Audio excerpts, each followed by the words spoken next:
Bonjour et bienvenue sur la chaîne. Les conflits politiques et la politique camerounaise sont ce que nous mettons à jour. S'il vous plaît, abonnez et appuyez sur la cloche de notification pour joindre cette belle famille.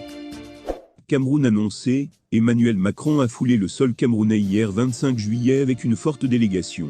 Le président français en visite officielle rencontrera son homologue Paul Biya ce jour au Palais de l'Unité. Quelques minutes avant l'atterrissage de l'appareil transportant Emmanuel Macron, Denis Nkhuabo a violemment taclé les leaders des partis politiques de l'opposition. L'ancien président du syndicat national des journalistes du Cameroun et commissaire membre de la Commission des droits de l'homme du Cameroun, CDHC, se moque de Maurice Kamto et les autres leaders de l'opposition qui ne seront pas reçus par le président français. Macron sera reçu en audience par le seul et unique président de la République du Cameroun. Rendez-vous sur les réseaux sociaux pour les autres, a-t-il déclaré. À peine arrivé, les gestes du président français sont scrutés à la loupe par les Camerounais. Ils sont nombreux à dénoncer le bain de foule que s'est offert Emmanuel Macron avec les militants du Macron. Ne pensez surtout pas que vous êtes populaire au Cameroun.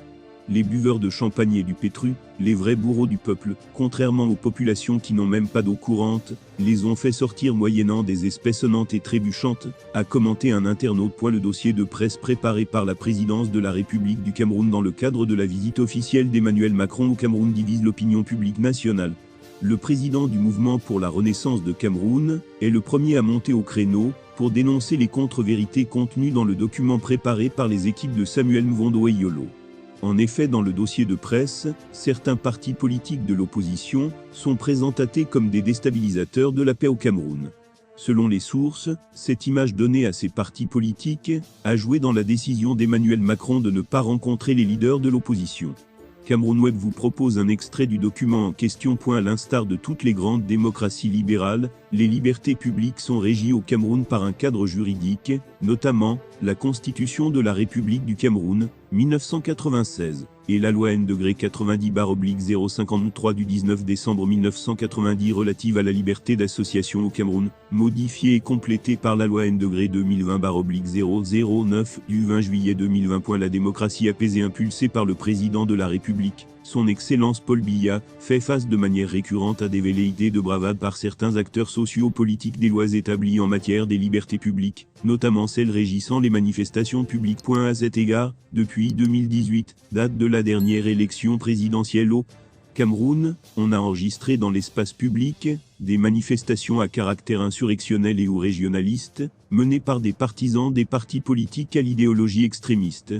Au regard de la diversité sociologique et culturelle de la nation camerounaise, cette violation permanente du cadre réglementaire régissant les libertés publiques est de nature à mettre à mal la cohésion et l'équilibre du pays si cher au chef de l'État camerounais. Le rôle pernicieux de l'espace cybernétique. L'avènement des réseaux sociaux marqué notamment par une prolifération et une déferlante des fausses informations, fake news, et surtout, une tendance viscérale à déformer toutes les informations officielles et à dévaloriser de façon systématique l'action publique, dans l'optique de dresser l'opinion nationale contre le pouvoir en place, constitue une des problématiques du moment, s'agissant de la consolidation des acquis de la démocratie camerounaise.